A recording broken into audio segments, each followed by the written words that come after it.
Pictured as a young Vladimir Putin, who is part of the KGB security team, we see him introducing his son to the former US President Ronald Reagan. Also pictured is Mikhail Gorbachev. Vladimir Putin came to power with the sponsorship of Boris Yeltsin. Yeltsin came to power with the sponsorship of the Russian oligarchs. For millennium, the Cabal has been using the Hegelian dialect. The Hegelian dialect was the policies of George Hegel, a German philosopher. All historical events emerge from a conflict between opposing forces. The whole purpose of the dialectic is to control the masses like herding sheep. Whenever people see a group or belief system as evil, they instinctively move to the political opposite of what they identified as threatening.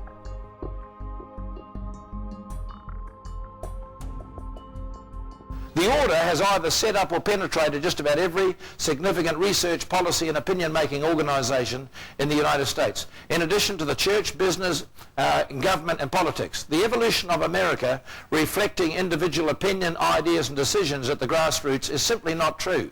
On the contrary, says Anthony Sutton, the writer of this book, the broad direction has been created artificially and stimulated by the order. He's a brilliant writer, this guy.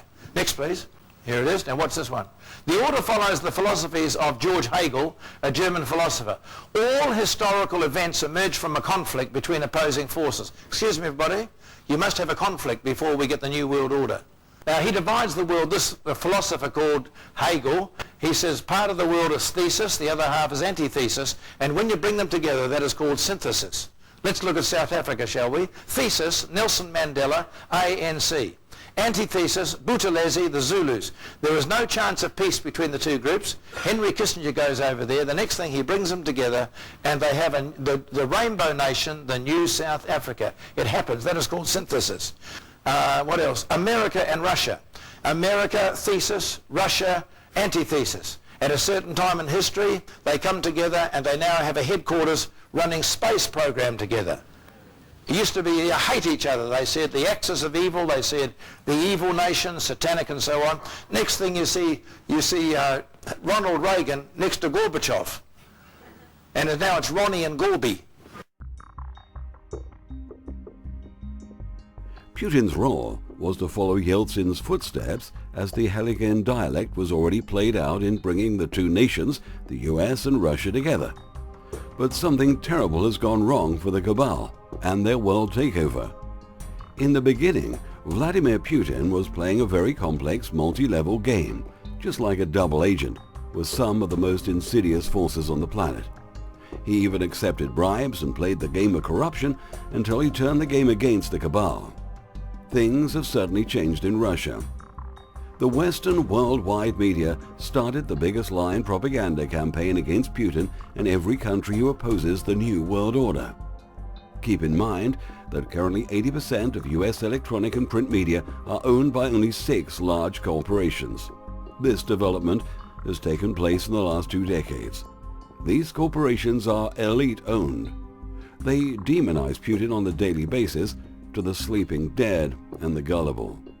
The US is fed up with their nation's corrupt, mendacious, ineffectual leadership that a group of Americans are seeking to join the Russian Federation. The group is collecting signatures for a national referendum on whether to remain a failed state, an economic basket case run by criminal neocons, or to join the Russian Federation under a president with a proven track record of bringing oligarchs to heel, said Bill Blatsky, head of the Join Russia Putin for President Committee. How embarrassing. They printed over 1 million bumper stickers.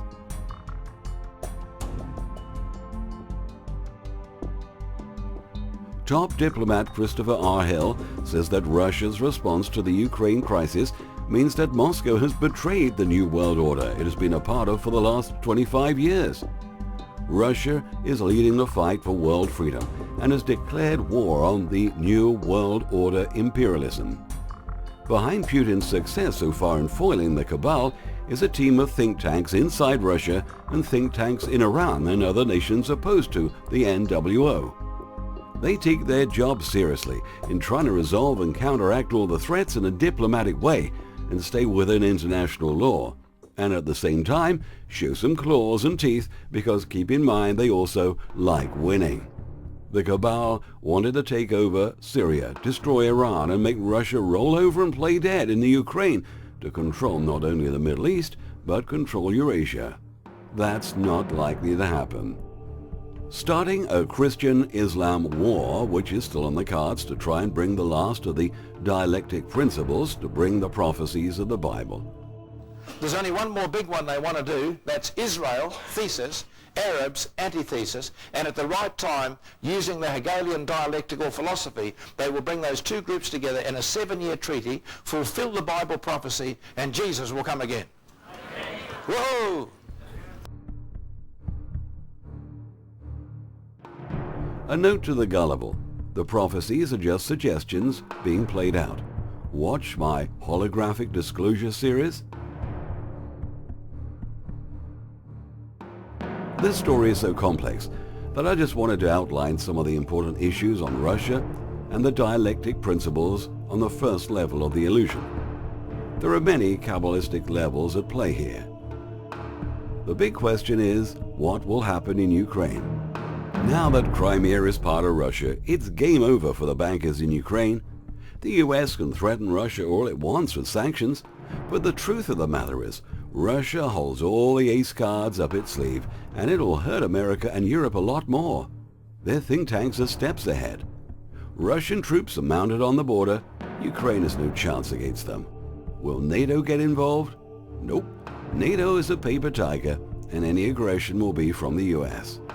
Will Russia go into Ukraine? They will first assess the number of dead, like 100 or 1,000, to how many will die in an actual conflict, if they do go in.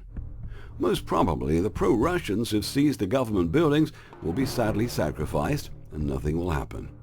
Unless many civilians are killed, Russia will not likely go in. They will use other methods and dry up Ukraine until it falters economically and through the court systems. America will do nothing to get involved. All this is happening as a diversion for what's going on in the US and Europe with the death of the world's currency.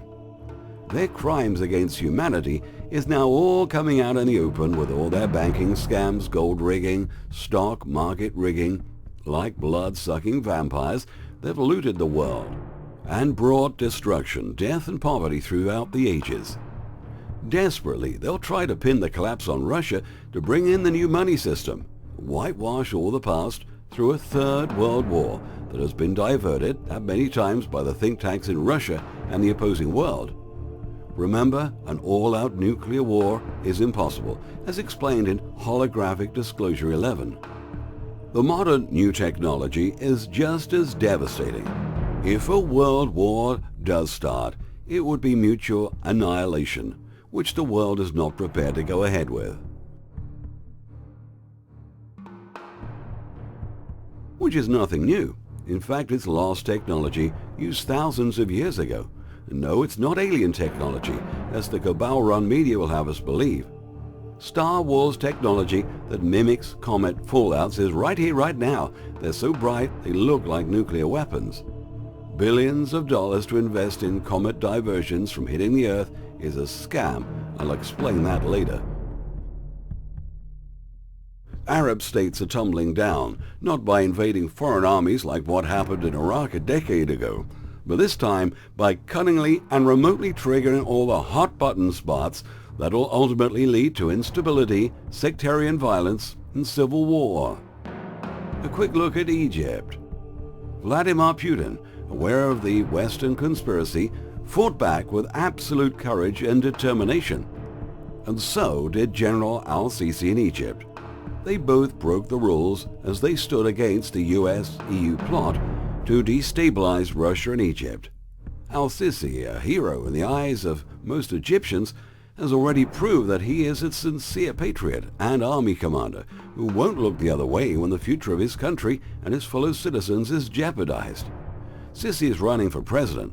When he made the application for presidency, he handed to the government lawyers all his bank accounts and statements to show his financial positions and that he won't be taking any bribes. Imagine Western leaders doing that? Joke of the century. That democratically elected puppet tool, Morsi of the Muslim Brotherhood, was doing nothing except making sure that the Egyptian domino would fall and shatter into irreparable pieces. This clueless Morsi, backed by Washington and Tel Aviv, was setting up the stage so that Egypt would join the chaotic circus of the new Middle East. They have failed, but are still causing big problems in Egypt. Russia has signed a lucrative arms deal with Egypt that will deliver the latest technology and weapons. Egypt is armed to the teeth thanks to Washington. They're ranked 5th in the world's largest Egyptian Air Force. With over 1,300 aircraft, 900 attack jets, 350 fighter helicopters, and 50,000 ready personnel, the EAF is a force to be reckoned with. Russia and the Arab countries have pledged billions in aid once the dust settles to turn Egypt back to the top 10 tourist attractions once again and boost their economy. A quick look at Syria. The US backing off Syria is not by accident and was not by chance. The plan was mapped out carefully by all countries involved who got together and worked on a solution to stop another Iraq, Libya and Afghanistan from happening. Vladimir Putin's visit to London in June 2013 and meeting with British Prime Minister Cameron, President Putin passed on a message to the US, Israel and France in response to their recent announcement that they will arm the al-Nusra fighters in Syria. A British intelligence reporter stated that Putin went to London bringing his own Russian-cooked food and did not consume anything from Britain, including water, as he even brought his own water with him, reportedly because he had concerns of being poisoned. The British intelligence site stated that Putin threatened to send other secret Russian-made weapons to Syria, which would tip the balance of power even further in favor of Syria, and reiterated that these weapons will not be used against Israel on condition that Israel will not participate in the war within Syria and neighboring countries. With the Russian Navy back in the Mediterranean and the Israelis threatening to attack their air defense weapons in transit, this gave the Russians no choice but to deploy all of their top-line weapon systems to protect their defensive deployment. Unsaid has been that any preemptive attack on the Russians would be dealt with in a full response so that the attacking party could then explain to its citizens once again why Syria was worth the devastation. Despite the media coverage, Syria has received the state-of-the-art defense and attack systems. The S-400 system has a range of over 400 miles and is considered more than a decade ahead of the most advanced U.S. counterpart. They're now working on the S-500s. Now, with the Islander system in place, capable of clearing Golan Heights, minefields and underground bunkers, and not to speak of defeating air defenses, these enhanced systems, if delivered as claimed, combined with recent Iranian improvements in vertical attack anti-ship missiles, changes the balance of power in the Middle East. The improved version, the 1A Buratino, uses a combination of air and surface blast thermobaric warheads to defeat any armored enemy on open ground. This system, delivered to the Russian army only 2 years ago, is capable of stopping any main battle tank, including the M1A and the Israeli Markova. Putin clearly stated that the Middle East is going to witness a significant change. Syria will be armed with weapons that have never been seen before in the Middle East, including computer-guided smart missiles that never miss their target. He also added that Russia will supply Syria with Sken 5 ground-to-sea missiles that are capable of hitting and sinking any target up to 250 km off the Syrian coast. Syria is now on the verge to final mop-up operations. The plan is to bring Syria back to its glory, make it a powerhouse nation of wealth and modernization, importing gas and oil. China's plans to build a super train from Damascus through Tehran back to China's mainland is on the cards. China also proposed that Germany and China cooperate on building a new economic Silk Road linking China and Europe. The implications for economic growth across Eurasia are staggering.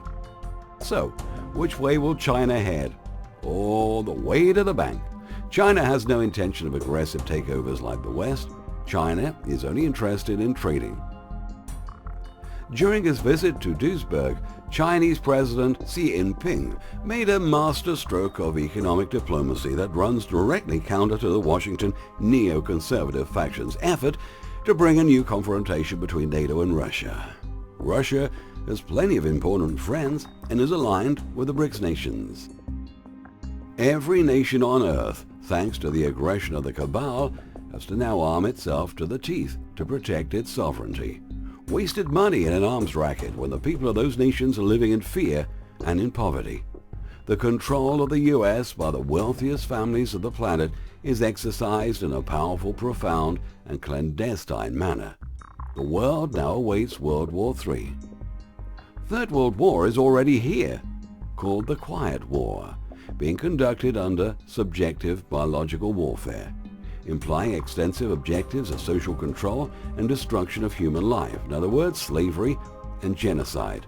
The concocted war on terrorism, false flags, looting, stealing, and false democracies. The list is endless. The US should have had their streets lined with gold at the enormous prosperity it possesses. Instead, it has been sucked dry by the Cabal vampires. Vladimir Putin is not America's enemy, but a friend.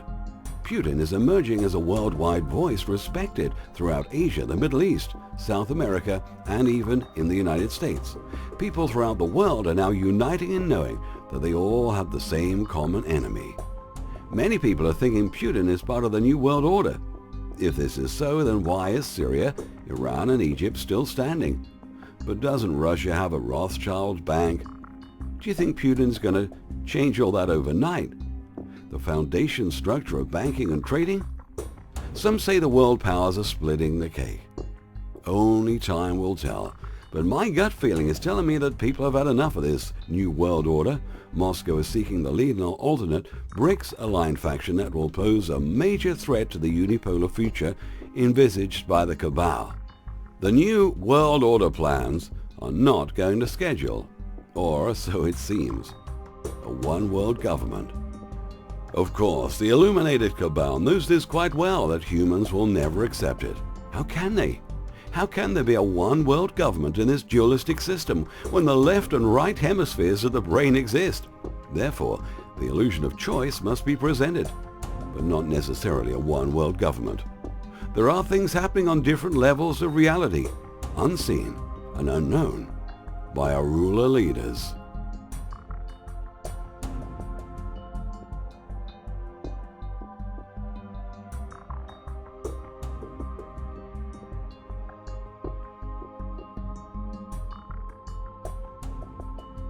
In the 1990s, tens of thousands of Russian troops training in the US and Russian military hardware being shipped in very unusual high quantities.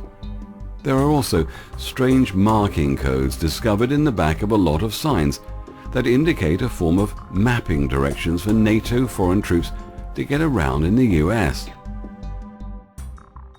Now, when I was in America, I don't often say this, but I might as well say it here tonight. My driver, who has carried all the prophetic preachers across America before me, told me, he said, every time we get to a bridge, you watch. And we went through 38 states in 2.5 weeks, and every bridge we went near, there were men working underneath it, putting in steel girders. He said, that is for the United Nations tanks that are going to come in and take over America shortly. Is everybody clear what I'm saying tonight? This goes on tape. The whole of America will be inundated with United Nations troops. In fact, they're training now in Alamogordo, New Mexico. And very shortly, what they're going to do, George Bush is going to send the American troops out of the country to all these trouble spots called the axis of evil. And while he's got his own troops out of the country, the United Nations will take over America and imprison Christians and imprison patriots, because they're going to introduce their one world government. Anybody who is against it will be in prison.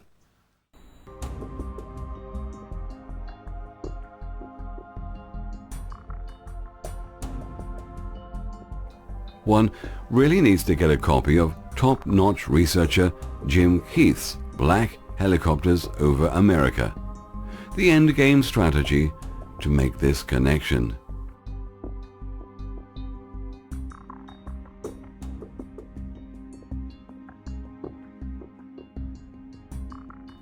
Confrontations boldly draw the battle lines, allowing people to see what's going on but lately they seem to be going full steam ahead, making the moves more and more obvious. If Americans do wake up to the fact that their country is being dismantled piece by piece, and a sudden offensive is mounted against the patriot or populist movements in the US, then the initial strike forces that will come in the force will be the black, unmarked helicopters, which can be equipped with massive firepower that can mop up hotspots of patriotic resistance. Could this also be why Homeland Security bought 1.6 billion rounds of ammo? FEMA will no doubt coordinate this final goal. However, not everything may go to plan and may go either way. So far, they have failed to disarm the American public.